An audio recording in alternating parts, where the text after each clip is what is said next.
ওকে, so আমরা আজকে আমাদের after mid this is our first class. আমরা একটু ডিলেতে স্টার্ট করেছিলাম because I am waiting for you Mahbub, because আমাদের আসলে নাহলে দেখা যাচ্ছে যেটা গ্যাপ পড়ে যায়। This is our Google classroom for international economics fall semester 2021।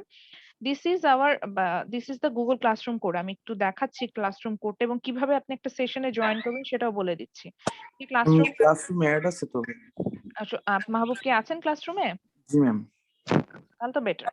তাহলে এখন দেখেন মাহবুব, জাস্ট ক্লাস ওয়ার্কে চলে যাবেন। ক্লাস ওয়ার্কে গেলে আপনি যেটা হবে, শুধু মিড টার্মটা ছাড়া, মিড টার্মটা আপনার জন্য ওপেন নাই, মিড টার্মটা ছাড়া আপনি হচ্ছেন কি বাকি সব ম্যাটেরিয়ালস এখানে পাবেন। লাইক আমাদের রেকর্ডেড ভার্সন অফ ক্লাস, আমরা ক্লাসের রেকর্ডেড ভার্সন গুলো যতগুলো ক্লাস করেছি প্রত্যেকটা ক্লাসের রেকর্ডেড ভার্সন গুলো এখানে আপলোড করা আছে। জাস্ট দেখে আমরা চলে যাবো। আমি যেটার জন্য স্লাইড ইউজ করেছি সেই স্লাইডটা দিয়েছে যেমন আমাদের আমরা মিডে দুইটা চ্যাপ্টার কভার করে আসছি, first and second. So first চ্যাপ্টারের জন্য আমাদের একটা পাওয়ার পয়েন্ট স্লাইড ছিল, এটা আমি এখানে শেয়ার করেছি। আর ক্লাস লিঙ্ক গুলো এই যে এরকম আলাদা আলাদা করে দেই, রেফারেন্স বুকটা দেওয়া আছে, কোর্স আউটলাইন দেওয়া আছে, so everything you will get from there. আর আপনার জন্য আলাদা করে হচ্ছে গিয়ে যেটা হবে যে ওই আমি হচ্ছে মিড টার্ম যেটা ওটা আপলোড করে দিব। এখন আসি ক্লাসগুলো এখন রেকর্ডিং থেকেই দেখতে হবে, বাট আফটার মিড আমাদের একটা সুবিধা আছে, আমি ক্লাস রেকর্ডিং ছাড়া আমি প্রিভিয়াস কিছু ক্লাসের আপনাদের সাথে রেকর্ডিং শেয়ার করব। কারণ লাস্ট স্প্রিং এ হচ্ছে ইন্টারন্যাশনাল ইকোনমিক্স অফার হয়েছিল, তো ওটার কিছু ক্লাস আমি অনলাইনে পেয়েছিলাম, তো ওগুলোর আবার রেকর্ডেড ভার্সন আছে, ওগুলো আমি আপনাদের সাথে শেয়ার করবো। প্লাস আমার ক্লাসে যে রেকর্ডেড ভার্সন গুলো আছে সেগুলো মানে এখন যেগুলো প্রডিউস হবে সেগুলো তো দিবই। সোফার তাহলে যেটা হবে যে আমাদের জন্য একই টপিকের উপর আমরা বেশ কয়েকবার স্টাডি করতে পারবো, আমাদের জন্য ইজি হবে। আর আমরা যেহেতু অল্প স্টুডেন্ট, আমাদের টার্গেটই হচ্ছে গিয়ে যে মানে যতটা ইজিলি জিনিসটা পড়ে শেষ করা যায় সেটা পসিবল। সো আমরা ওইভাবে আমরা আসলে স্টার্ট করেছি। তো একটু যদি ওভারভিউ দিই, ইন্টারন্যাশনাল ইকোনমিক্সে যেটা হয় যে আমরা অ্যাকচুয়ালি ইন্টারন্যাশনাল ট্রেড পলিসি গুলো নিয়ে জানি। আমি যখন ডোমেস্টিক মার্কেটে অপারেট করব না, আমি যখন ওয়ার্ল্ড মার্কেটে যখন অপারেট করব, তখন অ্যাকচুয়ালি আমার অ্যাক্টিভিটিস গুলো কি হবে as a entrepreneur or as a, আপনার যেহেতু বিবিএ গ্রাজুয়েট, আমরা আমাদের অ্যাক্টিভিটিস গুলো কি হবে সেটাই হচ্ছে গিয়ে আমরা মেইনলি এই কোর্সটা থেকে লার্ন করি। তো আমরা ইন্ট্রোডাক্টরি চ্যাপ্টারে আমরা আসলে ইন্ট্রোডাক্টরি পার্টে আমরা এই জিনিসগুলো লার্ন করেছি। দেন সেকেন্ড আসলে কিছু থিওরিজ আছে, আমরা দুটো থিওরি পড়েছি, একটা হচ্ছে ল অফ কম্পারেটিভ অ্যাডভান্টেজেস আর একটা হচ্ছে law of absolute advantage. Basically এই দুটো থিওরির উপর বেস করে আমরা দেখা যায় যে এখন পর্যন্ত ট্রেড গুলো করে থাকি। তো ওটা ওই ওই পার্ট ওয়ানটা আমরা কমপ্লিট করেছি, যে এই ইন্টারন্যাশনাল ট্রেড কিছু থিওরি আছে, এই থিওরি গুলো দিয়েই আমরা হচ্ছে গিয়ে এখন পর্যন্ত ট্রেড করি। যেমন আমরা যখন অ্যাবসলিউট অ্যাডভান্টেজ থিওরিটা পড়ি, ওখানে দেখা যায় যে দুইটা কান্ট্রি থাকে, দুইটা কান্ট্রির মধ্যে দুইটা কান্ট্রি মোটামুটি প্রোডাকশনের জন্য একই রকম ভাবে ইকুইপড। মানে সাপোজ ধরেন আমি বাংলাদেশ আর ইন্ডিয়ার কথা বলছি, দুইটা কান্ট্রির মধ্যে ট্রেড হচ্ছে। তো সেখানে দেখা যায় যে আমি যখন আহ একটু চলে গেলাম, চ্যাপ্টারটা একটু দেখি আর কথা বলি। সো যখন ওইখানে দেখা যাবে যে আমরা হচ্ছে গিয়ে যখন আমি ট্রেডটা করব, তখন দেখা যাবে যে বাংলাদেশ আর ইন্ডিয়া বা এখানে যেমন ওরা কম্পেয়ার করেছে হচ্ছে গিয়ে ইউএসএ এন্ড ইউকে এর মধ্যে। তো ওই জায়গায় প্রথমে যখন ল অফ অ্যাবসলিউট অ্যাডভান্টেজেসটা আমরা পড়ি, ওই জায়গায় দেখা যায় যে USA UK both they are equipped to produce a good. Like এখানে ওরা হচ্ছে কি দুইটা প্রোডাক্টের কথা বলে, একটা হচ্ছে হুইট আর একটা হচ্ছে ক্লথ। সো দেখা যায় যে এখানে যখন আমরা এদের ট্রানজেকশন গুলো দেখি, দেখা যায় যে ইউএসএ হুইট মানে গম প্রোডাকশনে তার স্পেশালিটি বেশি, আর ইউকে হচ্ছে গিয়ে ক্লোথ প্রোডাকশনের স্পেশালিটি বেশি। সো ইউকে হুইট প্রোডাকশনে যায় এবং ওটা এক্সচেঞ্জ করে, অ্যান্ড ইউকে হচ্ছে গিয়ে ক্লোথ প্রোডাকশনে যায় ওটা এক্সচেঞ্জ করে। এইভাবে হচ্ছে গিয়ে ওদের মধ্যে ট্রেডটা হয়। কিন্তু অনেক ক্ষেত্রে আমরা এরকমও সিচুয়েশন দেখবো যে একটা কান্ট্রি বোথ অফ দ্য প্রোডাক্টের প্রোডাকশনে হচ্ছে কি লেস ইকুইপ মানে less ma'am specialized. Wifi problem করছে, ম্যাম নেট প্রবলেম করছে। হ্যাঁ, আমি মোবাইল ডেটাতে তো, আর কি বলবো, কিছু স্টুডেন্ট আছে এক্সাম দিয়ে রেখেছে, ওদের কোনো ইয়া নেই, তারপরে হচ্ছে গিয়ে কমেন্ট করতে থাকে ওইটার জন্য ওইখানে। আচ্ছা, এখন ঠিক মতো শোনা যাচ্ছে? এখন ঠিক আছে? এখন শুনতে পাচ্ছেন? I think now it's okay. So এরপরে যেটা হয় যে আমরা এরপরে আর একটা থিওরি পড়েছিলাম, which is law of comparative advantages. এটা it's develop by Ricardo. So এখানে আবার যেটা দেখাবো আমরা দেখতে পাবো, সেখানে দেখবো যে ওই যে বলছিলাম যে দুইটা নেশন থাকবে, বাট দুইটা নেশনের মধ্যে একটা নেশন হচ্ছে কি দুইটা প্রোডাক্টের প্রোডাকশনেই খুব বেশি ইকুইপড, আরেকটা কান্ট্রি হচ্ছে কি কোনোটার প্রোডাকশনই সে ততটা ভালো না। যেমন এখানে দেখা যায় যে আপনার হচ্ছে গিয়ে ইয়া থাকে। সেটাকে হচ্ছে গিয়ে যে হুইট আর ক্লথ এই যে ২ টা প্রোডাকশন বলছিলাম, ২ টা প্রোডাক্ট নিচ্ছিলাম। এখানে দেখা যাচ্ছে যে ইউকে ২ টা প্রোডাকশন এ ভালো। সরি ইউএসএ ২ টা প্রোডাকশন এ ভালো কিন্তু ইউকে ভালো না। কিন্তু তারপরেও দেখা যায় যে একটা নেশন বোথ অফ দ্য প্রোডাক্টের প্রোডাকশনে ভালো থাকা সত্ত্বেও সে ট্রেডে আসছে এবং সেখানেও ২ টা কান্ট্রির মধ্যে উইন উইন সিচুয়েশন থাকে। সেটাই ছিল হচ্ছে ল অফ কম্পারেটিভ অ্যাডভান্টেজ। এটার উপর বেসিস করে যেমন বাংলাদেশ ইউএস এর সাথে এখন ট্রেড করে। লাইক বাংলাদেশ থেকে আমরা রেডিমেড গার্মেন্টসটা সেল করছি। আর ইউএসএ থেকে আমরা ওদের কাছ থেকে পারচেজ করে নিয়ে আসি কম্পিউটার ইকুইপমেন্ট। সো এই জিনিসগুলো হয়।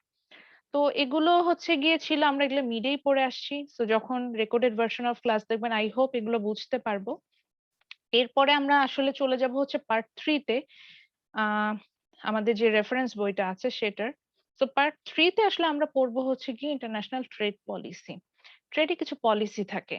অর্থাৎ আমি কিছু ক্ষেত্রে ট্রেডটা বাড়াতেও পারি, আবার চাইলে ট্রেডটা কমাই দিতে পারি। মানে দিস ইজ মাই পলিসিস।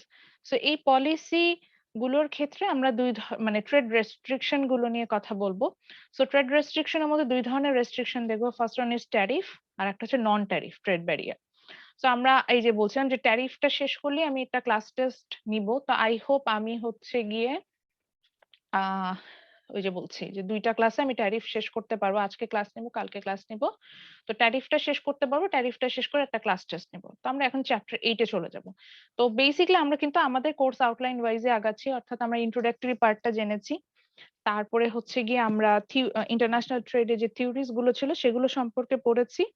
তারপরে হচ্ছে আমরা এখন পলিসি গুলোতে চলে যাচ্ছি এবং এরপরে আমরা এক্সচেঞ্জ রেট নিয়ে কাজ করব। মানে কিভাবে সাপোজ আমরা হয়তো জানি যে 85 টাকা is equal two $1, so how we are going to calculate them, এরকম অনেক ধরনের বিষয়গুলো আছে। এক্সচেঞ্জ রেট গুলো দিয়ে অনেক ট্রেডের বিষয়গুলো আছে, এগুলো সম্পর্কে আমরা জানবো। সো আমি এখন চলে যাচ্ছি চ্যাপ্টার 8 এ। এন্ড আমরা এই রেফারেন্সটা খুঁজে পাবো হচ্ছে গিয়ে আমাদের গুগল ক্লাসরুমেই দেওয়া আছে বইটা, আমি ওখান থেকেই পড়ছি। সো আগে একটু দেখে নিই যে what is the learning outcome after completing this chapter. So as you can see, after completing this chapter, you will get clear idea about the tariff and how tariff works. Acha, wait a minute.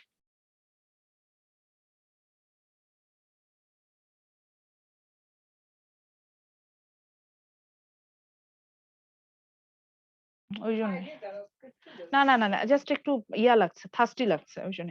আচ্ছা, so after completing this chapter you will get clear idea about tariff. আমরা মানে এই যে ওয়ার্ডটা আমি বলছি it's a kind of tax. So এটা আমরা আসলে কি এটা সম্পর্কে জানবো। Then you can describe the effect of tariff on consumer and producer. মানে অ্যাজ এ কনজিউমার মানে যারা কনজিউম করে, like we are the consumer, আমরা প্রোডাক্টটা মানে কনজিউম করি, ইউটিলিটিটা আমরা পাই।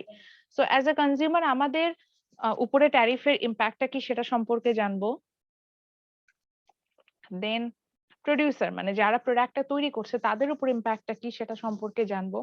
দেন we are going to identify the cost and benefit of tariff on a small and large nation. আমরা একটা ইমাজিনারি নেশন ধরবো, like small nation or large nation. So আমরা দেখবো যে ওই নেশনটার উপরে যখন আমি ট্যারিফ ইম্পোজ করব, ওটা আমরা এখানে বসে ক্যালকুলেশন করতে পারবো। এবং এই চ্যাপ্টারের মজাটা হচ্ছে গিয়ে এইটা যখন চ্যাপ্টারটা ভালোভাবে বুঝে যাবেন আপনি নিজেই মানে ট্যাক্স ব্যারিয়ার গুলো থাকলে যে কিভাবে মানে কস্টিংটা বেড়ে যায় আমরা অনেক সময় বুঝি। যেমন আমরা অনেক সময় দেখি যে আমাদের দেশে আর্টিফিশিয়াল অনেক প্রোডাক্টের দাম বেড়ে যায় এবং রিজনটা ফাইন্ড আউট করতে যেয়ে দেখা যায় যে ইন্ডিয়া থেকে ওরা একটা ট্রেড রেস্ট্রিকশন দিয়ে দিয়েছে, এই কারণে আর্টিফিশিয়ালি দাম বেড়ে গেছে। তো এই যে এই জিনিসগুলো কেমন কিভাবে হচ্ছে বা ক্যালকুলেশন গুলো কিভাবে করা যায় ওগুলো সম্পর্কে হচ্ছে গিয়ে আমরা এখানে কিন্তু জানবো। আচ্ছা, তারপর আমরা জানবো হচ্ছে গিয়ে the optimum tariff and its relation optimum tariff, অর্থাৎ আমরা একটা পয়েন্ট পাবো যে এই জায়গায় মানে এর থেকে বেশি ট্যাক্স অন এক্সপোর্ট আর ইম্পোর্টেড গুডস আমরা অ্যাকচুয়ালি হচ্ছে গিয়ে আপনার হচ্ছে গিয়ে ইম্পোজ করতে পারি না। So that's call the optimum tariff position. So ওইটা হচ্ছে কি কিভাবে পাওয়া যায় সেটা হচ্ছে কি আমরা দেখবো। And finally we will find out the importance of tariff on international trade. So এগুলো আমরা সম্পর্কে জানবো। So now let's find out what is tariff. তো তার আগে একটু বলে নিই আমরা এখন আছি হচ্ছে গিয়ে কোনো কি সমস্যা হচ্ছে? No ma'am. আমার কথা কি শুনতে পাচ্ছেন শফিক? মাহবুব কোথায় গেল? জি ম্যাম। আচ্ছা ঠিক আছে।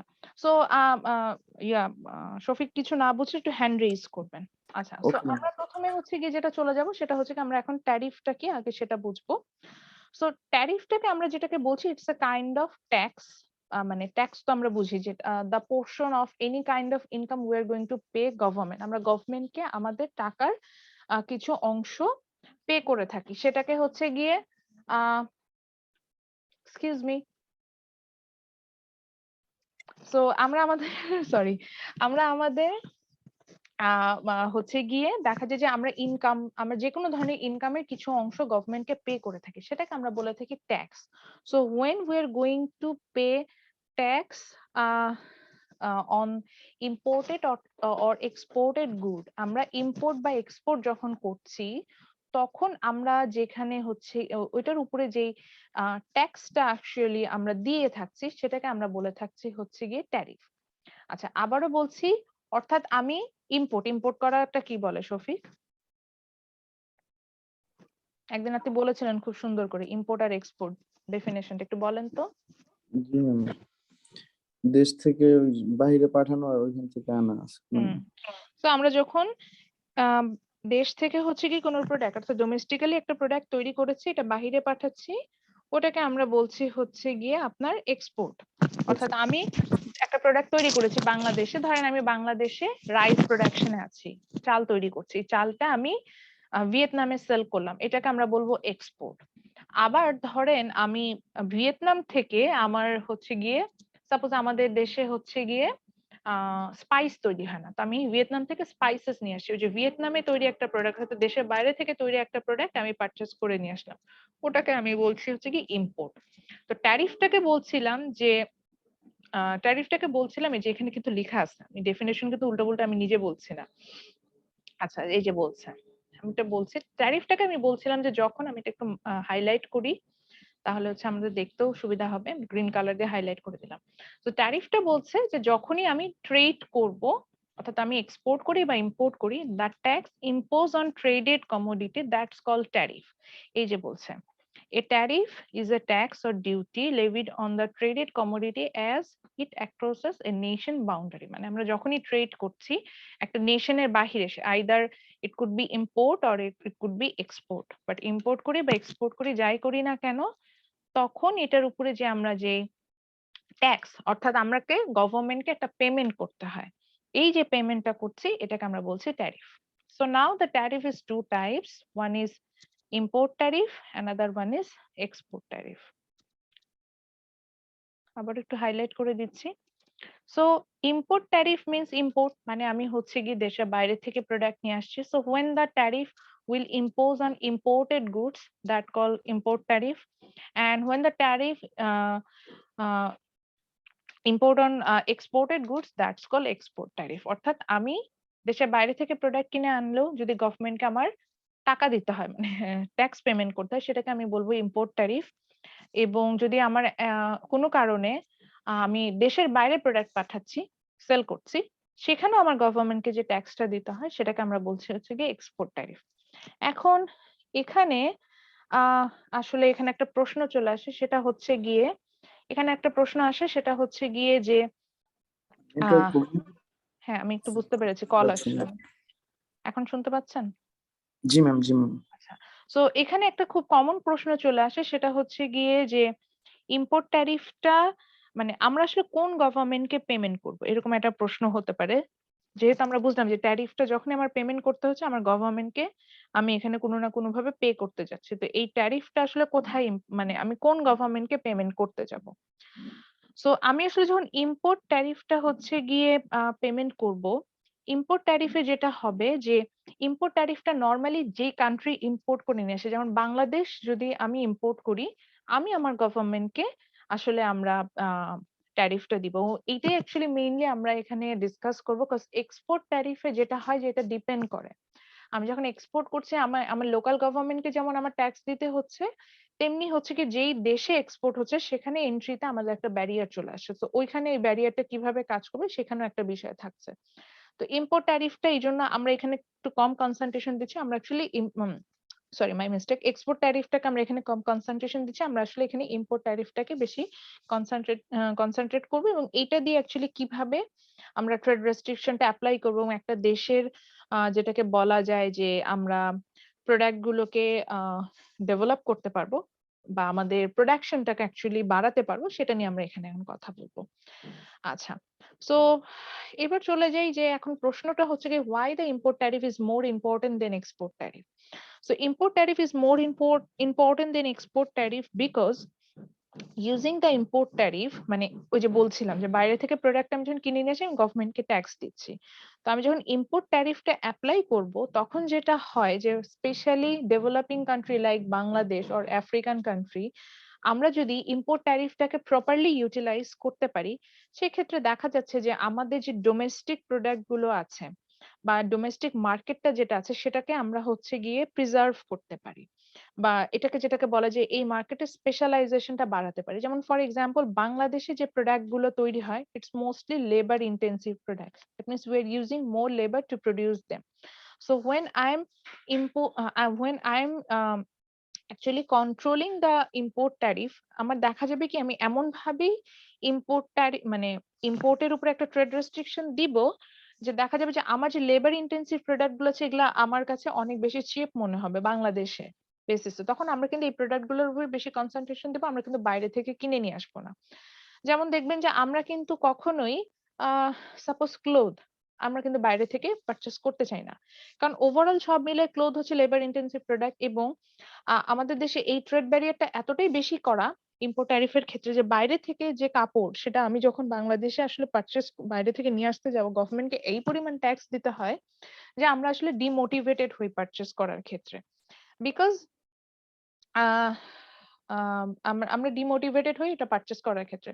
বিকজ আমাদের যেটা হয় যে সাপোজ আপনি ধরেন আমি আমি এরকম দেখেছিলাম যে ইম্পোর্টেড আমি একটা যদি ক্লোথ নিয়ে আসতে যাই, সেটার সাপোজ একটা টি শার্ট ইম্পোর্টেড কোয়ালিটি যেটা T shirt sorry export quality যে টি শার্ট আমি যদি বাইরে থেকে আনতে চাই ওটার দাম আমি ধরেন 1000 টাকায় আমি বাংলাদেশে কিনতে পারছি, কিন্তু বাইরে থেকে যখন আনাতে যাচ্ছি আমার প্রায় 4000 টাকা 5000 টাকা এরকম পড়ে যাচ্ছে, বিকজ ওই একটা প্রোডাক্টের উপর ডিউটি ফি যেটা যে ট্যারিফ বলছে এটা এত বেশি পড়ে যাচ্ছে যে তখন আমার কাছে মনে হবে কি যে সাপোজ আমি মালয়েশিয়া থেকে একটা প্রোডাক্ট আনবো সেটার দাম 4000 টাকা, সেম প্রোডাক্টটা বাংলাদেশে তৈরি হচ্ছে সেটার দাম 1000 টাকা, তাহলে আমি নিশ্চয়ই আমার দেশের প্রোডাক্টের প্রতি বেশি attracted হব। So in that cases actually we are more focuses on the domestic product.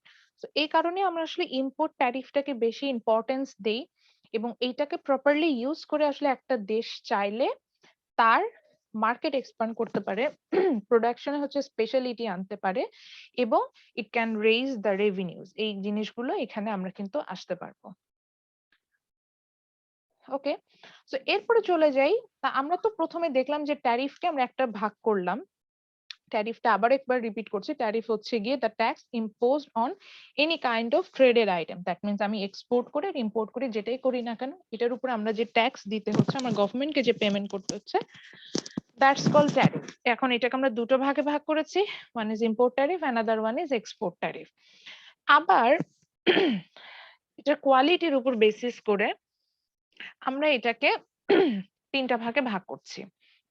আমি একটু মার্ক করি তারপরে আসছি। ম্যাম ট্যারিফটা বুঝিনি ম্যাম, একটু আবার আচ্ছা, একটু আমি কানেকশন ডেফিনেটলি ছিলাম না তো ম্যাম। হ্যাঁ, ওকে ফাইন, প্রবলেম নেই। শফিক আমি আরেকবার একটু রিপিট করে আসি। সো ট্যাক্স তো আমরা বুঝি, দুজনে কি আমরা ট্যাক্স বুঝি না? জি ম্যাম। ট্যাক্সটা হচ্ছে আমাদের ইনকামের যে পোর্শনটা, সেটা যে কোনো ধরনের ইনকাম হতে পারে।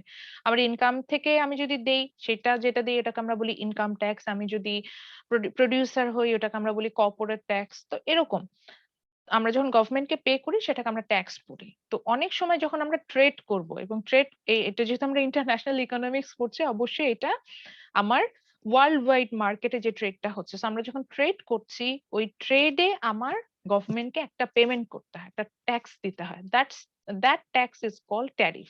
সো ডেফিনেশনটি এটা বলছে a tariff is a tax or duty that levied on traded commodity when it crosses a nation boundary. একটা নেশনের ম্যাম যখনই আমি কি আমরা কানেকশনে আছি?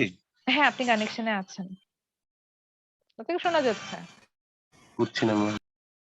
আচ্ছা, সো সেটাকে আমরা হচ্ছে গিয়ে ট্যারিফ বলছি। অর্থাৎ আমি যখনই ট্রেড করছি না কেন, এখন এটা ইম্পোর্টও হতে পারে, এক্সপোর্টও হতে পারে। ইম্পোর্ট মানে হচ্ছে গিয়ে আমি দেশের বাইরে থেকে প্রোডাক্ট কিনে নিয়ে আসলাম। আমার দেশের প্রোডাক্টটা তৈরি হয় নাই। বা আমি দেশের বাইরে থেকে প্রোডাক্টটা পারচেজ করে নিয়ে আসলাম। সেটা তো আমি গভর্নমেন্টকে ট্যাক্স দিতে পারি। আবার আমার নিজের দেশে তৈরি প্রোডাক্ট, সেটাকে আমি দেশের বাইরে সেল করলাম। সেখানেও আমি আসলে ট্যাক্স দিতে পারি। সেটাকে আমি বলবো হচ্ছে গিয়ে এক্সপোর্ট বলছি। তো এই যে আমি ইম্পোর্টই করি বা এক্সপোর্টই করি, এই সময় আমার যে ট্যাক্সটা আসলে এটার উপরে ইম্পোজ হয়, দ্যাটস কল্ড ট্যারিফ। আমি এটাকে ট্যারিফ বলছি। এখন আমরা বলেছিলাম প্রথমে এই ইম্পোর্ট আর এক্সপোর্ট যেহেতু বললাম, এই ওয়াইজ আমি ট্যারিফকে দুটো ভাগে ভাগ করলাম। One is import tariff, another one is export tariff. Import মানে আমি দেশের বাইরে থেকে প্রোডাক্ট কিনে নিয়ে আসলে গভর্নমেন্টকে আমার প্রচুর ট্যাক্স দিতে হয়, সেটাকে আমরা ইম্পোর্ট ট্যারিফ বলি। আর যখন আমি আবার দেশের বাইরেও প্রোডাক্ট সেল করছি, আমার রেভিনিউর উপর বেসিস করে গভর্নমেন্টকে আরেকটা ট্যাক্স দিতে হয়, সেটাকে বলি হচ্ছে এক্সপোর্ট ট্যারিফ। মানে আমরা যাই করি না কেন আমাদের গভর্নমেন্টকে খালি টাকা দিতে হয়। তো এটাই বলছিলাম, এটাই ট্যারিফ।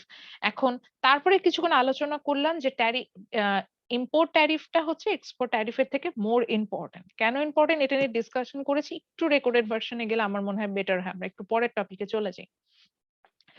সো এরপরে আমরা যেটা হলো যে আমরা তো এতক্ষণ হচ্ছে কি এক্সপোর্ট ইম্পোর্টের উপর বেসিস করে আছে। এই কালারটা পছন্দ হয় না, আমি একটু ক্লিয়ার করে দিই। এই কালারটা পছন্দ হয় না, এটা আন্ডু করি। পচা লাগতেছে হাইলাইটটা দেখতে। জি ম্যাম। হাইলাইটটা আসলে পচা হয়েছে। তো কিভাবে সরায়?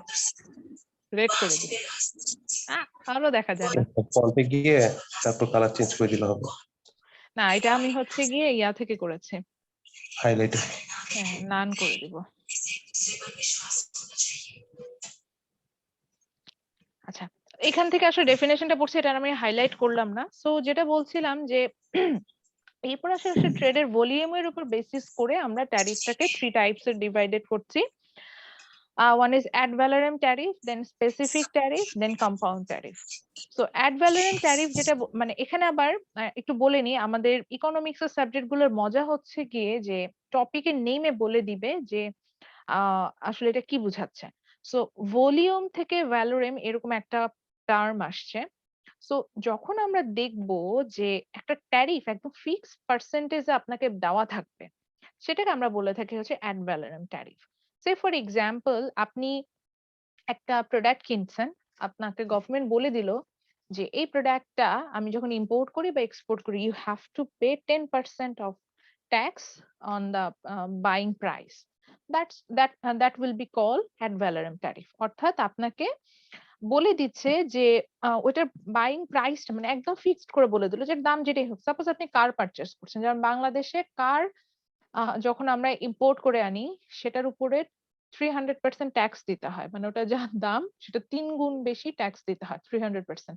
তো এই কারণে কিন্তু বাংলাদেশে গাড়ির দাম এত বেশি। দেখা যায় যে যেই গাড়িটার দাম আউটসাইড অফ দ্য কান্ট্রি হয়তো 4 লাখ টাকা, বাংলাদেশে ওটা আস্তে আস্তে ওটার দাম 16 লাখ টাকা হয়েছে। কারণ আমি 3 গুণ বেশি, অর্থাৎ 12 লাখ টাকা গভর্নমেন্টকে ট্যাক্সই দিয়ে আসছি, দিয়ে তারপরে বাংলাদেশের বর্ডারে ঢুকাতে পারবো এরকম।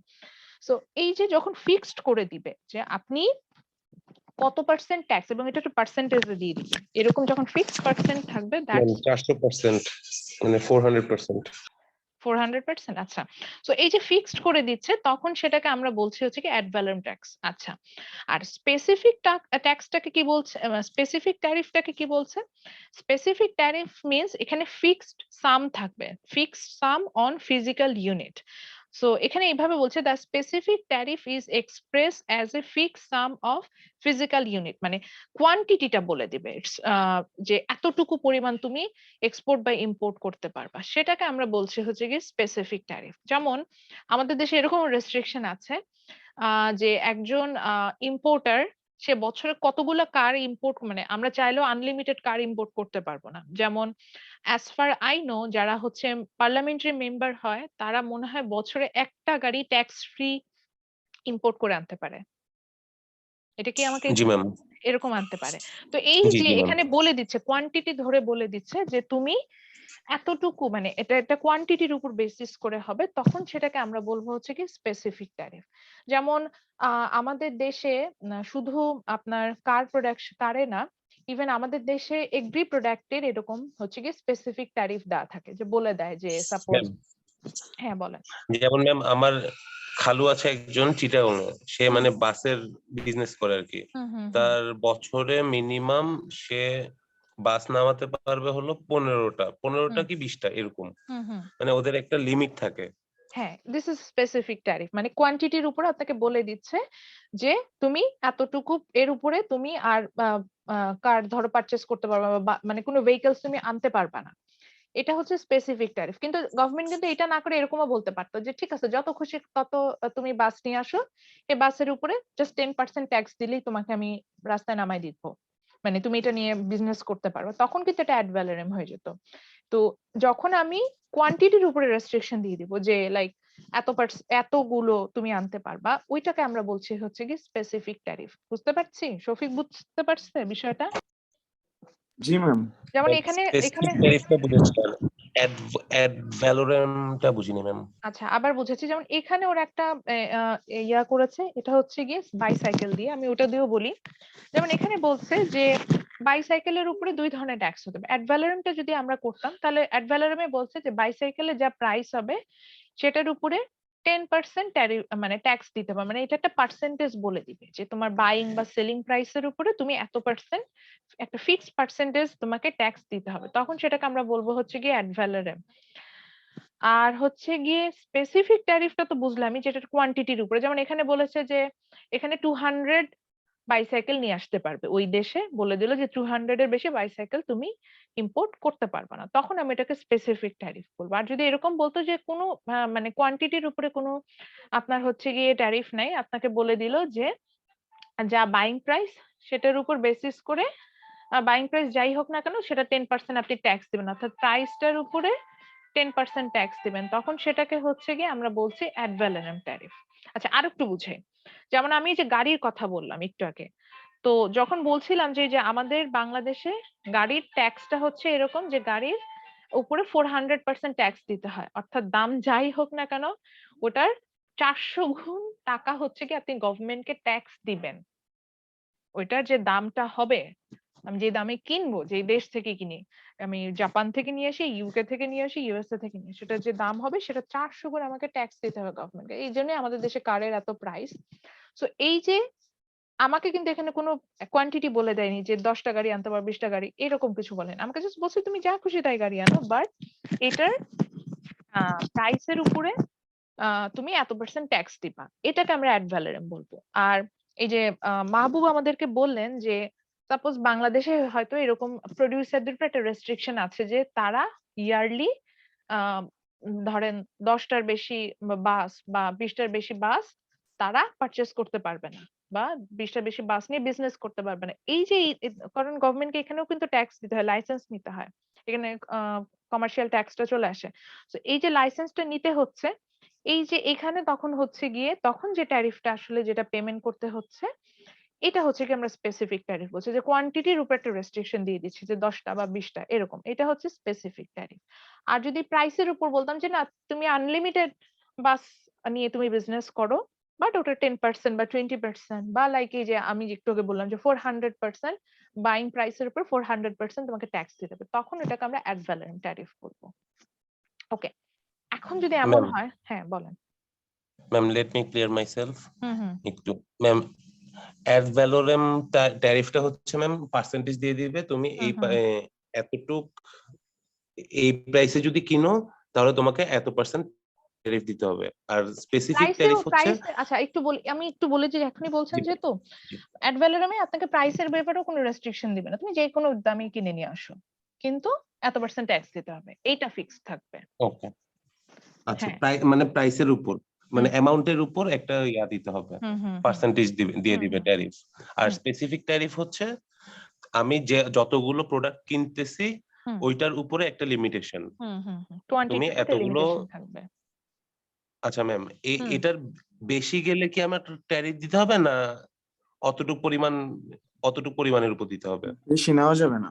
ওটার বেশি নিতে পারবে না, হ্যাঁ এক্স্যাক্টলি, মানে আপনাকে বলে দিবে যে ধরেন ওটার বেশি নিতে হবে না। আচ্ছা ওটার বেশি নিতে পারবে না। ধরেন আপনাকে বলে দিল যে যেমন আমি এগ্রি প্রোডাক্টের উপরে জানি, যেমন ধরেন বললো সাপোজ, যেমন বাংলাদেশে জানেন কিনা জানি না, আমরা কিন্তু টি লিফ ইম্পোর্ট করতে পারি না, চা পাতা ইম্পোর্ট করা যায় না, সব বাংলাদেশের প্রোডাকশনে যেতে হবে। তো এখানে জি ম্যাম। গভর্নমেন্টের হাইলি রেস্ট্রিকশন আছে। রেস্ট্রিকশনটা এরকম আনতেই পারবে না। ধরেন আপনাকে বললো যে আপনি দেশের বাইরে থেকে খুব বেশি হলে 100 কেজি টি লিফ নিয়ে আসতে পারেন। 100 কেজি চা পাতা দিয়ে কি হবে? মানে একটা ফ্যাক্টরি যদি বিজনেস করতে যায় 100 কেজি চা পাতা কিছুই না। একটা লার্জ অ্যামাউন্ট এর প্রোডাকশন এর জন্য। সো এই তার যে স্টাফের জন্য 100 কেজি লাগবে ম্যাম। হ্যাঁ, হ্যাঁ ওইটাই বলছি। সো ওইটার যে এই যে এখানে যে একটা রেস্ট্রিকশন দিয়ে দিল এটা হচ্ছে গিয়ে মানে কোয়ান্টিটির উপর আমি রেস্ট্রিকশন দিয়ে দিল এটা হচ্ছে স্পেসিফিক ট্যারিফ। সো এই আপনি 100 কেজির কম কিনতে পারবেন ট্রু, বাট 100 কেজির বেশি আনতেই পারবেন না, মানে সুযোগই নাই আপনার কোয়ান্টিটির উপরে রেস্ট্রিকশন দেওয়া। এটা স্পেসিফিক ট্যারিফ। আর যদি গভর্নমেন্ট বলতো যে না তুমি যে দামে খুশি সেই দামে টি লিফ কিনে নিয়ে আসো, জাস্ট হচ্ছে গিয়ে যে প্রাইস যেটা সেটার 200% ট্যাক্স দিবা। এখন ধরেন আপনি ইন্ডিয়া থেকে নিয়ে আসলেন কেজি মাত্র 10 টাকা সাপোজ, আপনি ওটা 200% ট্যাক্স দিবেন, অর্থাৎ 200 টাকা ট্যাক্স দিবেন পার কেজির জন্য। আবার ধরেন আপনি ইউএসএ থেকে নিয়ে আসলেন, সেটার কেজি হচ্ছে ধরেন 200 টাকা, তো সেটারও আবার আপনি হচ্ছে 200% ট্যাক্স দিবেন, এভাবে করে নিয়ে আসবেন।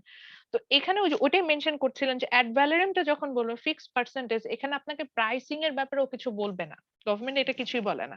গভর্নমেন্ট জাস্ট বলে দেয় যে তুমি আনলে এত পার্সেন্ট ট্যাক্স দিবে। এখন তুমি টয়োটা কার আনছো না তুমি আমি কারের মডেল অত ভালো বুঝি না এই জন্য বলছি, মানে দেখা যায় যে আমরা অনেক সময় প্রশ্ন করি যে সেম ব্র্যান্ডের কার আমি ইউকে থেকে আনলাম আর এক ধরনের প্রাইস পড়ছে, আবার জাপান থেকে আনলে আরেক ধরনের প্রাইস পড়ছে, কারণ ওই দেশগুলো থেকে তো বাইং প্রাইস আমার ডিফারেন্ট পড়ে, এবং দেন ওই যে গভর্নমেন্টকে ট্যাক্স দিয়ে তখন প্রাইস ডিফারেন্ট হয়ে যায়। তো এই জন্য এরকম একটা বিষয় থাকে। তো এটা হয় অ্যাড ভ্যালোরেম ট্যারিফের জন্য বাংলাদেশে। আর ওই যে বললাম যে ইম্পোর্টারদের আরেকটা কোটা দিয়ে দেয়, এটা কোটাও বলি আমরা, আচ্ছা এটা তো পরে চ্যাপ্টারে যাবো, আপাতত কোটাতে না যাই। তো ইম্পোর্টারদের উপরে যে কোয়ান্টিটির উপর আপনার রেস্ট্রিকশন দেয় ওটাকে বলা হচ্ছে স্পেসিফিক ট্যারিফ। আচ্ছা আরবার রিপিট করব? Got it ma'am. আচ্ছা ঠিক আছে। এখন যখন দুইটাই ইম্পোজ করবে গভর্নমেন্ট তখন এটাকে আমরা বলবো হচ্ছে কি কম্পাউন্ড ট্যারিফ, অর্থাৎ it's the combination of ad valorem tariff and specific tariff. এখন ধরেন বাংলাদেশের গভর্নমেন্ট এই পলিসিতে আসলে যায়, বাংলাদেশের গভর্নমেন্ট কার ইম্পোর্টের ক্ষেত্রে কি বলে দিয়েছে ইম্পোর্টারদের, যে তুমি সাপোজ ধরে নিচ্ছি আমরা তুমি 200টার বেশি কার আনতে পারবা না বছরে, এবং ওটা তো কোয়ান্টিটিতে তো রেস্ট্রিকশন দিয়ে দিয়েছে, এবং তার উপরে আবার বলছে যে ওই প্রত্যেকটা কারের আনার সময় 400% আপনাকে স্পেসিফিক একটা ট্যারিফ দিয়ে দিতে হবে। সো দুইটাই গভর্নমেন্ট ফলো করছে, এটাকে আমরা বলছি হচ্ছে গিয়ে কম্পাউন্ড ট্যারিফ। হ্যাঁ এটাকে আমরা বলছি হচ্ছে কি কম্পাউন্ড ট্যারিফ, অর্থাৎ দুইটাই আমরা হচ্ছে কি এখানে ট্যারিফটা যখন ইম্পোজ করছি, আমরা এটা একটা প্র্যাকটিক্যাল এক্সাম্পল দিই না, বাংলাদেশ গভর্নমেন্ট এটা ফলো করে, তো তখন আমরা এটাকে কম্পাউন্ড ট্যারিফ বলছি। এখন আপনাদের একটা কমন প্রশ্ন, ম্যাডাম আসলে আমরা কোনটা ফলো করা উচিত? এটা আসলে প্রোডাক্টের উপরে ডিপেন্ড করবে।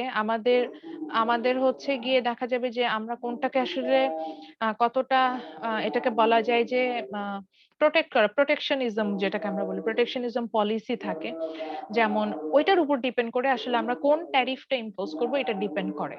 যেমন আমি যদি এগ্রি প্রোডাক্টের কথা বলি, সেক্ষেত্রে আমাদের আসলে স্পেসিফিক ট্যারিফটা ইম্পোজ করা বেটার, বিকজ এগ্রি প্রোডাক্টের জন্য আমাকে এখানে একটা লার্জ অ্যামাউন্টের প্রোডাকশনে যেতে হয়, এটাতে যদি আমি বেশি বেশি ইম্পোর্ট করি তাহলে আমার ডোমেস্টিক প্রোডাকশনটা নষ্ট হয়ে যাবে।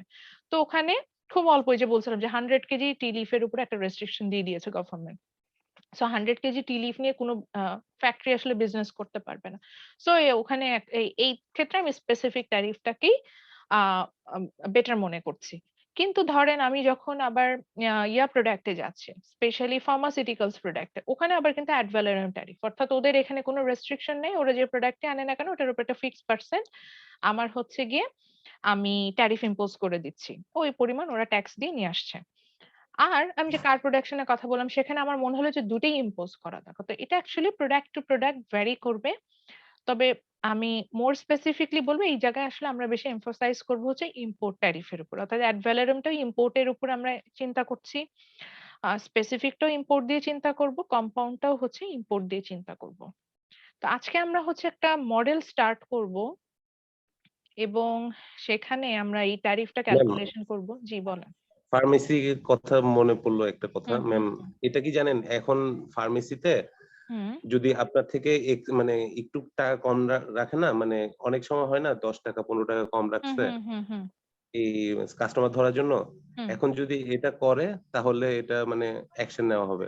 এটা নাকি করা যাবে না। আচ্ছা, ফার্মেসিতে একদম যেটা অ্যাকুরেট টাকা আসছে ওইটাই দিতে হবে। আচ্ছা। আমি ইভেন এটা বলে তো আরেকটা জিনিস মনে পড়লো, করোনার সময় যেহেতু আমাদের তখন এই যে লাইফ সাপোর্ট যে মেডিসিন গুলো ছিল এগুলোর মানে এগুলোর খুব ডিমান্ড বেড়ে গিয়েছিল। জি ম্যাম। গভর্নমেন্ট তখন ওইটার একদম মানে কোনো ট্যাক্সই ছিল না, ওটার উপরে কোনো ট্যারিফ ছিল না, একদম আচ্ছা, ইয়া আচ্ছা। করে উঠাই নিয়েছিল। হ্যাঁ। করোনার সময় কিন্তু এই মানে এই রেস্ট্রিকশনটা একদম উঠানো ছিল, একদম ফ্রি। প্যান্ডেমিকের ফার্স্ট মান্থের আফটার ফার্স্ট মান্থ তারপরে এই ইয়াটা জারি হয়। একদম উঠাই ট্যারিফ দিছে, উঠিয়ে ফেলে। একদম উঠাই হ্যাঁ। দিছে, যাতে হচ্ছে গিয়ে মানে আমরা ইমার্জেন্সি যে কোনো মেডিসিন মানে যে কোনো সময় নিয়ে আসতে পারি। ওই তখন ইয়েস ম্যাম, ইন্ডিয়া 12 যে টাকা করে ইয়া হ্যাঁ, ছিল, সেভেক কি একটা ডেট ছিল। হ্যাঁ, হ্যাঁ বলো। ইভেন হচ্ছে গিয়ে আপনার আর একটা জানেন কিনা, ওই যে ইন্ডিয়া তখন যেটা করলো, আমরা এটা যখন এই যে নেক্সট চ্যাপ্টারটা পুরো নন ট্যারিফ ট্রেড ব্যারিয়ার, ওখানে এটা আরো ভালো বুঝবো। ইন্ডিয়া তখন ওই যে অক্সিজেন আমাদের সরবরাহ বন্ধ করে দিল না, ওইটা ওরা কিভাবে এখানে হচ্ছে গিয়ে ট্যাক্সটা ইম্পোজ করেছে, মানে ট্যারিফটা ওখানে কিভাবে ইম্পোজ হয়েছে, ওইটা তখন আমাদের কাছে আরেকটু ক্লিয়ার হবে। তো ওরা তখন দেখলো যে বাংলাদেশ এটা বন্ধ করার জন্য কিন্তু আমাদের তো অনেক ডিমান্ড বেড়ে গেছে, তো ইন্ডিয়া হচ্ছে গিয়ে তখন কন্ট্রোল করতে পারছিল না, প্রচুর ইন্ডিয়া থেকে হচ্ছে গিয়ে ইম্পোর্ট করে আনছিলাম। সো এই কারণে হচ্ছে গিয়ে তখন ওরা ওদের আপনার এক্সপোর্টের উপরে ওরা একটা রেস্ট্রিকশন দিয়ে দিয়েছে। এটা একটু আর একটু পড়লে তখন আমরা ক্লিয়ার হতো। এখানে একটা টেবিল আমরা দেখতে পাচ্ছি, আমরা হয়তো ভাবছি যে এই ধরনের ট্যারিফ মনে হয় আমরা ইম্পোজ করি না। মজার বিষয় হচ্ছে কি এখানে অনেকগুলো কান্ট্রি নিয়ে বলেছে, ইউনাইটেড স্টেট নিয়ে বলেছে, ইউরোপিয়ান ইউনিয়ন যেহেতু একটা ক্লাস্টার ওয়েতে কাজ করে, মানে ওরা প্রত্যেকটা কান্ট্রির রেস্ট্রিকশন সেম থাকে, ট্রেড রেস্ট্রিকশন গুলো। সো ইউরোপিয়ান ইউনিয়নটাকে একটা কমন গ্রুপ ধরে জাপান, কানাডা এগুলা প্রত্যেকটারই হচ্ছে গিয়ে আমরা ট্যারিফটা দেখেছি, specially on non agriculture product. যেমন আমি জাস্ট একটা প্রোডাক্ট দিয়ে বলছি, ক্লোদিং। সো ক্লোদিং এর ক্ষেত্রে দেখেন ইউনাইটেড স্টেটে আমার ইম্পোর্ট ট্যারিফ কত বেশি, 11%, ইটস রিয়েলি হাই। আবার ইউরোপিয়ান ইউনিয়নেও কিন্তু বেশ মানে বেশি, কিন্তু জাপানে একটু কম, মানে এটা ভ্যারি করে। সো এখানে হচ্ছে গিয়ে আমরা দেখতে পাচ্ছি। আচ্ছা, আবার দেখেন কোন ক্ষেত্রে আমরা একদম আমি ট্রেড রেস্ট্রিকশন একদম জেরো দেখতে পাচ্ছি, যেমন ট্রান্সপোর্ট ইকুইপমেন্ট, এখানে জাপানে একদম জেরো। বিকজ জাপানে হচ্ছে গিয়ে ওরা আবার কার প্রোডাকশন বা এই ধরনের ম্যানুফ্যাকচারিং ওরা হচ্ছে গিয়ে এক্সপার্ট। সো ওদের এই ইকুইপমেন্ট গুলো বেশি দরকার হয়, তো এগুলো কিন্তু ওরা প্রচুর ইম্পোর্ট করে নিয়ে আসে। তো এটার উপর ওরা কোনো ট্রেড রেস্ট্রিকশনই দেয় নাই, কোনো ট্যারিফই ইম্পোজ করে নাই। আবার ইউএস এর ক্ষেত্রে আরেকটা দেখাই, যেমন ফিশ এন্ড ফিশ প্রোডাকশন, এখানে ওদের আমি দেখতে পাচ্ছি যে ইম্পোর্ট ট্যারিফটা খুবই কম, 1%। কারণটা কি, কাজ ওদের ওই যে ফিশ, ওদের সারাউন্ডিং তো পুরোটাই হচ্ছে সি। তো ওদের দেখা যায় যে এই প্রসেসিং এর যে ম্যাটেরিয়ালস গুলো এগুলো আবার খুব দরকার হয়। সেই কারণে ওদের মানে এটা ওই যে বলছে যে কান্ট্রি টু কান্ট্রি ভ্যারি করবে, যে আমি আসলে কিভাবে কোন প্রোডাক্টের উপরে আমি এই রেস্ট্রিকশন গুলো দেবো, এগুলা কান্ট্রি টু কান্ট্রি ভ্যারি করে। ওকে, সো নাও লেটস ম্যাম এইভাবে এই জন্য জাপানের ইকোনমি এত ভালো। এই জাপানের ইকোনমি ভালো। ও এগুলা না পলিসি মেকার অনেক, হ্যাঁ অনেকটাই যে পলিসি গুলোর উপর ডিপেন্ড করবে। যেমন আমাদের এখানে সমস্যা কি, আমরা পড়ছি ঠিকই কিন্তু ইউরোপ বা মানে আমরা ইউকে ইউএসএ নিয়ে পড়ছি। বেটার হতো যদি প্র্যাকটিস বাংলাদেশের করা হচ্ছে না, হ্যাঁ এটাই ম্যাম বাংলাদেশি প্রবলেম। রাইটারের কোনো বই থাকতো, বাংলাদেশের বেসিস আমরা এক্সাম্পল গুলো দেখতাম, তাহলে আমাদের জন্য বেটার হতো। তো আমার যতটুকু নলেজ থাকে কেস স্টাডি গুলো থেকে আমি সেগুলো সাধারণত শেয়ার করে থাকি। কিন্তু জি আজকে এই যে ম্যাম। পলিসি গুলো যদি, এই জন্যই বলছি যে টেবিল গুলো আজকে একটু জাস্ট আমরা দেখবো, তাহলে আমরা কিন্তু অনেকটাই যে হুর রিপোর্ট, সরি এটা ডব্লিউটিও রিপোর্ট, তো এগুলো দেখলে আপনি বুঝতে পারবেন যে কোন কান্ট্রি কিভাবে কাজ করছে। যেমন দেখেন টেক্সটাইলে আমি যদি দেখি, টেক্সটাইলে আমার জাপানের থেকে কানাডাতে কম, কারণ কানাডাতে যেটা হচ্ছে যে কানাডায় আপনার ওদের লেবার টেক্সটাইল টাইপের আইটেম গুলো হচ্ছে লেবার ইন্টেন্সিভ, মানে বেশি লেবার লাগে। তো ওদের দেশে লেবার অনেক এক্সপেন্সিভ। সো ওরা চাইলেও মানে কম টাকায় এই ধরনের ইকুইপমেন্ট তৈরি করতে পারবে না। সো ওরা কি করলো, এটার উপরে ট্রেড রেস্ট্রিকশন ওদের কম, মানে ট্যারিফটা কম কমাই দিলে যেটা হবে, অল্প টাকায় আমি এই ইকুইপমেন্ট গুলো পারচেস করে নিয়ে আসতে পারবো। So আমি আমি আমি আমি আমার বিজনেসটা বড় করতে পারবো। আবার দেখেন ঠিক ক্লোদিং এ ওরা হচ্ছে কি 16%, কানাডার কথা বলছি, 16% হচ্ছে গিয়ে ওরা ইম্পোর্ট ট্যারিফ দিয়ে রেখেছে। কারণ কি? কজ ও ম্যাম টেক্সটাইলে হ্যাঁ বলেন। ম্যাম একটা কথা আসলো ম্যাম, হুম, তাহলে ম্যাম আমি যদি একটা দেশের প্রধানমন্ত্রী হই, হ্যাঁ, হুম। আমি কি ম্যাম মানে এটা তো আসলে স্বরাষ্ট্রমন্ত্রী করে, তো না, আমি যদি ওই পার্সেন্টটা হই এটা অ্যাকচুয়ালি তাহলে ডিপেন্ড ম্যাম এটা আমার হ্যাঁ, বলেন। আমার যেই সেক্টরটাতে আমি মানে একটু উইক আছি ওই হুম, সেক্টরটাতে তাহলে ম্যাম আমি ট্যারিফ কমাই দিব, কমাই দিয়ে ম্যাম ডেফিনিটলি। যেটাতে আমার ভালো আছে, এই সেক্টরটা ভালো আছে ওইটাতে আমি ট্যারিফটা বাড়াই দিব, হুম। তাহলে তো ম্যাম আমার ইকোনমিটা স্টেবল হয়ে যাচ্ছে। স্টেবল হচ্ছে যে এই দিস ইজ কল্ড প্রোটেকশনিজম পলিসি। আমরা এগুলাতে আসতাম তো ভালোই তো আপনাদের ইমপ্রুভ হচ্ছে, আমার কম পড়াতে হবে। সো আমি অনেক আচ্ছা সময় চাই যে আমার লোকাল যে মানে ডোমেস্টিক মার্কেট যেটাকে প্রোটেক্ট করতে চাই। ডোমেস্টিক মার্কেট তো সবগুলোকেই মেনশন করছে। তো আমি অনেক সময় আমার ডোমেস্টিক মার্কেটটাকে প্রোটেক্ট করতে চাই। সো আমি প্রোটেকশনিজম পলিসিতে গেলাম। তখন ওই যে যেই মার্কেট যেমন আমাদের দেশের গভর্নমেন্টের এই যে আমি টি প্রোডাকশন এর কথা বলেছি, এগ্রি প্রোডাক্ট এর দিকে আসলে একটু ফোকাস করা উচিত। রাইস, দেন আমি হুইট এর কথা বলতে পারি, ফিশারিজ আইটেম।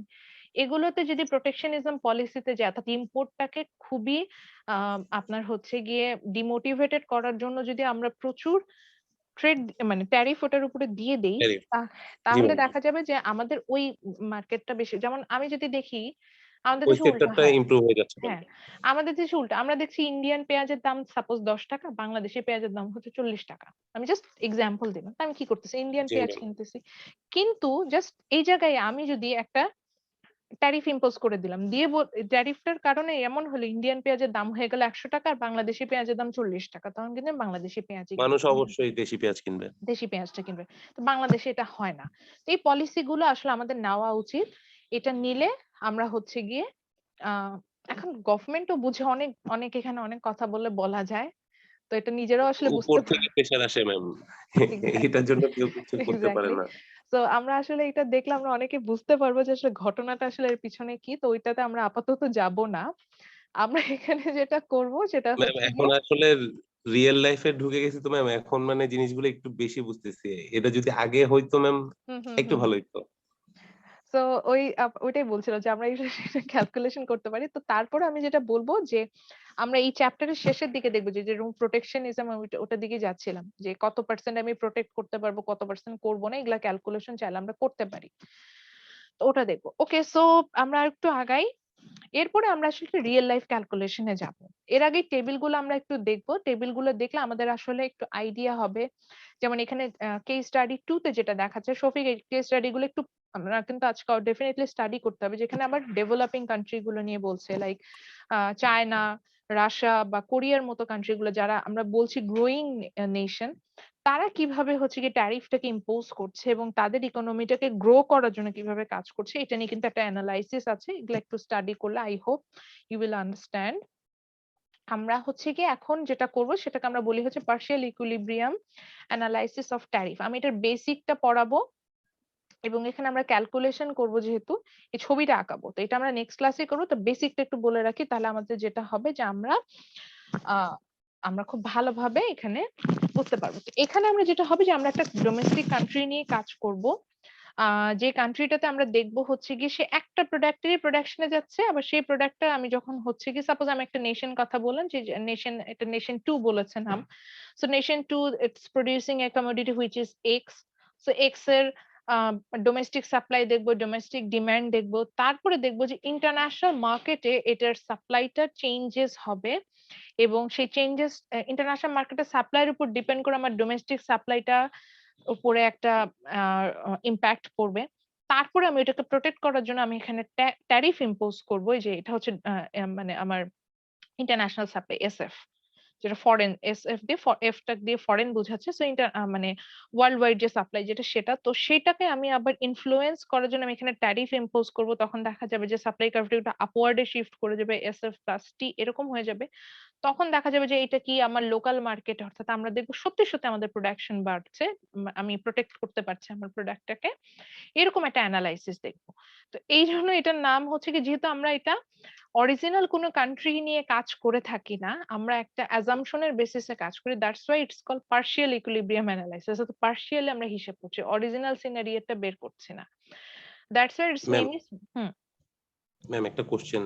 হুম হুম ম্যাম ট্যারিফটা যখন ধার্য করা হবে তখন ম্যাম এটা কার সুবিধা, মানে এক্সপোর্ট যারা করছে তারা দিচ্ছে না ইম্পোর্ট যারা করছে তারা দিচ্ছে?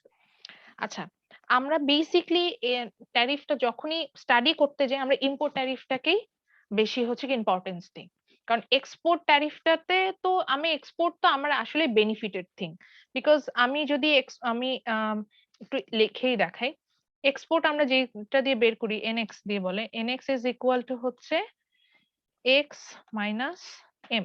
এক্স হচ্ছে গিয়ে আমার এক্সপোর্ট, এম হচ্ছে গিয়ে ইম্পোর্ট।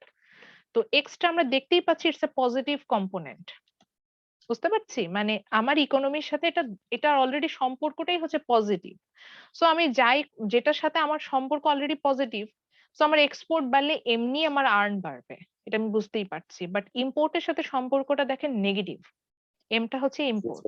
সো যেহেতু ঋণাত্মক, মানে আমার ইম্পোর্ট বাড়া মানে কিন্তু আমার আর্নিং কমে যাবে, আবার ইম্পোর্ট কমা মানে কিন্তু আর্নিং বেড়ে যাবে। সো যেহেতু ঋণাত্মক, আমরা আসলে ইম্পোর্টটার উপরেই ইম্পর্টেন্স দিচ্ছি। এটা নিয়ে আমি কথাও বলছিলাম যে আমরা কেন ইম্পোর্টার উপরেই ইয়ে দিচ্ছি, যেটা আপনি অলরেডি বললেন যে ম্যাডাম ওই যে আমরা ডোমেস্টিক ইন্ডাস্ট্রি গুলো প্রোটেক্ট করার চেষ্টা করি। হ্যাঁ বলেন ম্যাম, একটু ক্লিয়ার মাইসেলফ। ম্যাম, ইম্পোর্ট যখন করছি ম্যাম, তাহলে ম্যাম আমার প্রোডাক্ট যাচ্ছে একদিকে মানে হচ্ছে আমি নগদ আসতেছে। আমার দেশে প্রোডাক্ট আমি তৈরি করছি না, বাইরে থেকে কিনে নিয়ে আসছি। বাইরে থেকে যখন কিনে নিয়ে আসছি তখন আমি নিজের পকেট থেকে টাকা খরচ করে দেশের বাইরে থেকে প্রোডাক্ট নিয়ে আসি। নিজের পকেটের টাকা তো দিলে হইলো না, কারণ আমার পকেটে এই টাকা তো ও নিবে না, ওকে আমার দিতে হবে ইন্টারন্যাশনাল কারেন্সি। ইন্টারন্যাশনাল কারেন্সি যখন আমাকে দিতে হয়, ইন্টারন্যাশনাল কারেন্সি কিন্তু হোল্ড করা এক্সপেন্সিভ, তাই না? সো ইন্টারন্যাশনাল কারেন্সি দিয়ে আমি বাইরে থেকে প্রোডাক্ট কিনে নিয়ে আসছি। সো আর ইম্পোর্ট করা কি, ইম্পোর্ট করা হচ্ছে আমার প্রোডাক্ট অন্য কেউ নিয়ে যাবে, ওকে আমাকে ইন্টারন্যাশনাল কারেন্সি দিবে, তাহলে ইটস এ পজিটিভ থিং না? তো আমার টার্গেট থাকবে কত কম নিজের পকেট থেকে টাকা বের করা যায়, অর্থাৎ ইন্টারন্যাশনাল কারেন্সিটা অর্থাৎ এক্সপেন্সিভ থিংটা কতটা কম আমি স্পেন্ড করতে পারি। সেই বেসিস এটাকে এই জন্যই আমরা ইম্পোর্ট ট্যারিফটার উপরে এখানে ফোকাস করছি, যে কিভাবে এইটা ইউজ করে আমি একটা বেটার পজিশনে থাকতে পারবো। ওকে, সো আমরা যেটা বলছিলাম যে আমরা এখন এখান থেকে একটা কস্ট বেনিফিট অ্যানালাইসিসে যাব, কস্টিংটা ফার্স্টে ক্যালকুলেশন করব, দেন বেনিফিটসটাও ফাইন্ড আউট করব। বাট আমরা একটা অ্যাজিউম কান্ট্রি ধরে নিব, এবং সেই অ্যাজিউম কান্ট্রির জন্য মানে এখানে কোনো রিয়েল আউটপুটে আমরা যাচ্ছি না, সবটাই আমাদের পুরোটাই অ্যাজাম্পশন। দ্যাটস ওয়াই এটার নাম হচ্ছে কি পার্শিয়াল ইকুইলিব্রিয়াম অ্যানালাইসিস। আমরা এখানে একটা ইকুইলিব্রিয়াম পাবো। Equilibrium means where the demand and supply curve is equal to each other, এরকম যখন হবে তখন সেটাকে আমরা বলি পার্শিয়াল, সরি এটাকে আমরা বলি ইকুইলিব্রিয়াম। সো এখানে আমরা ইকুইলিব্রিয়ামও রিচ করব, কিন্তু দেখা যাবে যে আমরা যেহেতু একটা অরিজিনাল কান্ট্রি নিয়ে না কাজ করে, we are using a assume country, a small country, so এই কারণে আমরা এটাকে পার্শিয়াল ইকুইলিব্রিয়াম অ্যানালাইসিস বলছি। মোর স্পেসিফিকলি আমরা এখানে একটা স্মল নেশন ধরে নিচ্ছি, যে নেশনটার নাম দিচ্ছি হচ্ছে নেশন 2, এবং it produces a product which is X. সেটা নিয়ে আমরা আসলে কাজ করবো, আমি নেক্সট ক্লাসে এখানে যাব। আজকে আপনাদের দুটো টাস্ক দিব। আচ্ছা, কালকে আমাদের ক্লাসটা সেম টাইমে আমরা 7 PM এ নিব ইনশাআল্লাহ, 7টা থেকে 8টা এরকম 1 আওয়ারে ক্লাস নিব ইনশাআল্লাহ। হ্যাঁ, আপনাদের দুটা কাজ দিব। কাজ হচ্ছে গিয়ে আমাদের যে কেস স্টাডি 8.1 এবং 8.2 যে কেস স্টাডি গুলো আছে, এটা একটু স্টাডি করব। দেখবেন যে আমি যে কথাগুলো বললাম আপনারা এটার আরো একটু কেস স্টাডি ছোট্ট, জাস্ট 4-5টা সেন্টেন্স এখানে লেখা, দেন টেবিলটা ওরা ব্যাখ্যা করেছে। ছোটই তো কেস স্টাডি। হ্যাঁ, কেস স্টাডি দুটো ছোট, এগুলা একটু স্টাডি করব, তাহলে যে রিয়েল লাইফ যে ইম্প্যাক্ট গুলো বলছে যে এইভাবে প্রোটেক্ট করছে, এটার আইডিয়া পাবো, এবং দেখবেন যে তারা কিভাবে আসলে মানে অ্যাকচুয়ালি কিভাবে অ্যাপ্লিকেবল, ট্যারিফটা আমরা কিভাবে অ্যাপ্লাই করি এটা সম্পর্কে আমাদের একটা আইডিয়া আসবে। সো আজকে এখানেই শেষ করব। শফিক, কোনো কোশ্চেন আছে কিনা? বলেন। ম্যাম, কেস স্টাডিটা পড়ে কি বের করব? কেস স্টাডিটা পড়ে আসলে এই যে ট্যারিফের কথা যেটা বলছিলাম, ট্যারিফটা আসলে ডেভেলপিং কান্ট্রি বা যেগুলাকে আমরা ডেভেলপ কান্ট্রি বলছি, ওরা কিভাবে ফ্রুটফুলি অ্যাপ্লাই করছে সেটা বের করতে পারবেন। মানে ওরা ডেভেলপ হয়ে গেছে, তার মানে নিশ্চয়ই ওরা এই পলিসি গুলো সেইভাবেই ইউজ করেছে, ট্যারিফটা সেভাবে ইউজ করেছে। তো কিভাবে ইউজ করে ডেভেলপ হয়ে গেল কেস স্টাডিটা পড়লে দেখবেন যে ওরা এইভাবে বলছে যে ওরা নন এগ্রিকালচার প্রোডাক্ট গুলো নিয়ে বলছে এমন প্রোডাক্টের উপরে ওরা ট্যারিফ গুলো বেশি বেশি অ্যাপ্লাই করেছে যেটাতে ওরা অলরেডি স্পেশালাইজড। সো সেই প্রোডাক্ট যাতে কোনোভাবে বাইরে থেকে ওদের কান্ট্রিতে না ঢুকতে পারে, ওরা এই প্রোটেকশনিজম নিয়ে নিয়েছে। কিন্তু যেই প্রোডাক্টে ওরা আবার লেস স্পেশালাইজড সেটাতে একদম কোনো ট্যারিফই নেই, পারলে সব কিনে নিয়ে আসে বাইরে থেকে। সো এই যে এই তাহলে পলিসি, ম্যাম বাংলাদেশে এমন কেন ম্যাম, এই যে মানে যানবাহনের ক্ষেত্রে ম্যাম 400% ট্যারিফ দিয়ে তারপর বাইক আমি বা এটাকে গাড়ি আমি বেটার মনে করি বিকজ কেন? বলবো জি ম্যাম। এখন মাঝখানে কারের দাম অনেক কমে গিয়েছিল, আমরা কি করেছি ধুমায় গাড়ি কিনছি। জি ম্যাম, সবাই মানে টাকা জমে এখন আছে মানে হ্যাঁ গাড়ি কিনে ফেলি। এখন কথা হচ্ছে গিয়ে আমি সাপোজ আমার 10 লাখ টাকা আছে, 10 লাখ টাকা দিয়ে আমি একটা গাড়ি কিনলাম। 10 লাখ টাকা দিয়ে গাড়িটা কি আমার খুব দরকার? গাড়িটা জাস্ট ধরেন আমার ট্রান্সপোর্টে একটা একটু হেল্প হচ্ছে ওই জন্য নিচ্ছি। তার থেকে যদি 10 লাখ টাকা আমি ইনভেস্ট করতাম, সাপোজ ধরেন আমি কিছুই না, আমি একটা ডেইরি ফার্ম দিলাম। ডেইরি ফার্ম দিলেও তো কিছু মানুষের এমপ্লয়মেন্ট জেনারেশন হয় না, দেখেন তো। Yes ma'am. জি তাহলে ম্যাম। তাহলে গাড়ি কেনাটা কি আনপ্রোডাক্টিভ পারপাস আমি টাকাটা ইউজ করছি না? কিন্তু ইয়েস ম্যাম। ওই টাকাটা সেম টাকাটা আমি ইনভেস্টমেন্টে গেলে আমার ইকোনমি বড় হচ্ছে কিভাবে, যে সিম্পলি আমি একটা কথা বললাম এমপ্লয়মেন্ট জেনারেট, কারণ আমি তো আর একা ডেইরি ফার্ম দিয়ে কাজ করতে পারবো না, আমার ডেফিনেটলি আমার হেল্পিং হ্যান্ড লাগবে। তো আমি ওয়ার্কার্স লাগবে অবশ্যই। হ্যাঁ 2-3 জনকে রিক্রুট করবো। তো এই যে ওয়ার্কার্স গুলো তাদের একটা জব অপরচুনিটিস ক্রিয়েট হলো। গভর্নমেন্ট সবসময় চিন্তা করে যে আমি এমন পলিসি নিব যাতে ইকোনমিটা বড় হয়, ইকোনমিটা বেটারমেন্টের দিকে যায়। তো এই কারণে হচ্ছে গিয়ে এই যে যেমন আপনি বললেন যে কারের উপরে কেন এত ট্যাক্স, দরকার নেই এত গাড়ি, এমনি রাস্তাঘাট আমাদের কম, এমনি জ্যাম লেগে থাকে, তারপর যদি আবার গাড়ির উপরে ট্যাক্স কমায় দেয় তাহলে আর আমরা রাস্তা দিয়ে হাঁটতেও পারবো না। এই ট্যাক্সেই যে পরিমাণ ট্যাক্স ফাঁকি ঝাঁকি দিয়ে গাড়ি আসে বাংলাদেশে, তাহলে না জানি কি ম্যাম অবস্থা আমার হবে। আন্ডারস্ট্যান্ডিংটা আজকে চেঞ্জ হলো। আমি এতদিন মনে করছিলাম ম্যাম কেন এত এত ট্যারিফ কেন, এই কিন্তু কারণে এটার বদলে যে আরেকটা জিনিস ভালো হচ্ছে এটা আজকে জানলাম। এটাই তো লার্নিং। ওকে আমরা ম্যাম, আমরা ক্লিয়ার। আমরা অনেক সময় ভাবি আমাদের লার্নিং গুলো মনে হয় মানে আননেসেসারি পারপাস আমরা লার্ন করে থাকি, কিন্তু একটা জিনিস মনে রাখবেন আমাদের জীবনে কোনো শিক্ষাই বৃথা যায় না, প্রত্যেকটারই কোনো না কোনো ইম্প্যাক্ট, হয়তো আমরা এটা ফিল করি না। সেটা আছে, যেমন আমি একটা কথা বলেছিলাম, আমি হচ্ছে পিওর সায়েন্স ব্যাকগ্রাউন্ডের স্টুডেন্ট ছিলাম, একদম খুব কষ্ট করে ফিজিক্স কেমিস্ট্রি বায়োলজি পড়ে আসা, এরকম টাইপের ম্যাথস করে আসা। তো আমি যখন ইকোনমিক্সে চলে আসলাম, আমার গ্রাজুয়েট বিএসসি এমএসসি ইকোনমিক্সে করা, আমি খুবই ডিসহার্টেড হলাম প্রথম দিকে যে এত কষ্ট করে এগুলা পড়লাম। তো পরবর্তীতে এখন যখন আমি যে আমি এখন তো টিচিং প্রফেশনে চলে আসছি, আমার অনেক কাজে দেয়। আমি পিওর সায়েন্স ব্যাকগ্রাউন্ড থাকার কারণে আমি অনেক থিওরিজ খুব ইজিলি বুঝি। আমি অনেক অনেক অনেক কিছু আগে আগে বুঝে যায়, মানে হ্যাঁ আপনি হ্যাঁ আগে এগুলো করে এসেছেন এগুলা পড়ে আসছি সায়েন্সের। বা ওগুলো রিলেট করতে পারি, এবং দেখা যায় কি আমি আমার সাবজেক্টটাকে একটা ডিফারেন্ট ডাইমেনশন থেকে চিন্তা করতে পারি, যেটা কিনা হচ্ছে গিয়ে আপনার যদি আপনার ইয়া হতো মানে কমার্স ব্যাকগ্রাউন্ডে কেউ হতো, আমি আমি বলছি না যে তারা খারাপ, মানে ওইভাবে আমি হয়তো চিন্তা করতে পারতাম না, আমি ম্যাম সাইন্টিফিক্যালি একটু ব্যাখ্যা ল্যাকিংস করতে পারি। থাকে কমার্স সাইন্টিফিক্যালি সায়েন্স ব্যাখ্যা করে, এগুলো। হ্যাঁ সাইন্টিফিক্যালি আমি জিনিসগুলো ব্যাখ্যা করতে পারি অনেক ক্ষেত্রে, যেমন এই ট্যারিফের ইয়াটাই সাইন্টিফিক্যালিও ব্যাখ্যা করা যায়, আমি এটা ইনপুট আউটপুট দিয়ে চিন্তা করি। তো ওইভাবে চিন্তা করলে দেখা যায় যে হ্যাঁ ইনপুটে আমি যত বেটার করতে পারবো আউটপুট তত ভালো হবে। তো ইনপুট আমি ওই ইম্পোর্ট ট্যারিফটাতে আমি একটু রেস্ট্রিকশন দিয়ে দিলাম, তাহলে আমার হচ্ছে গিয়ে তখন এক্সপোর্ট বাড়বে। তো ওইভাবে ভাবি। তো ঠিক আছে, তাহলে একটু কেস স্টাডি গুলো একটু গো থ্রু করবো, জাস্ট একবার রিডিং করলে আমার আমি মনে করি এনাফ। কালকে একটু ক্লাস শুরুতে আমরা পেন পেপার নিয়ে বসবো, কারণ আমরা একটা ছবি আঁকবো, এই ছবিটা আমিও আঁকবো আপনাদের সাথে বসে বসে, ছবিটা আঁকবো এঁকে তারপর এটা ব্যাখ্যাতে যাব, এবং তখন আমাদের কাছে ওকে। আরো ক্লিয়ার হবে এই যে বলছেন না যে ম্যাডাম এই ট্যারিফটা কতটুকু ইম্পোজ করব, কিভাবে ইম্পোজ করব, এগুলোর একটা আইডিয়া চলে আসবে যে কত পার্সেন্ট ট্যারিফ আমরা ইম্পোজ করতে পারি। জি এটাও ম্যাম। আসবে। Okay ma'am. ঠিক আছে, ভালো থাকেন তাহলে, ইনশাল্লাহ নেক্সট ক্লাসে দেখা হবে। আর আমি ইনশাআল্লাহ। লিংকটা ওই যে গুগল ক্লাসরুম দিয়ে দিব। Okay ma'am. ওকে, আসসালামু আলাইকুম। ওয়ালাইকুম আসসালাম। আসসালামু আলাইকুম ম্যাম।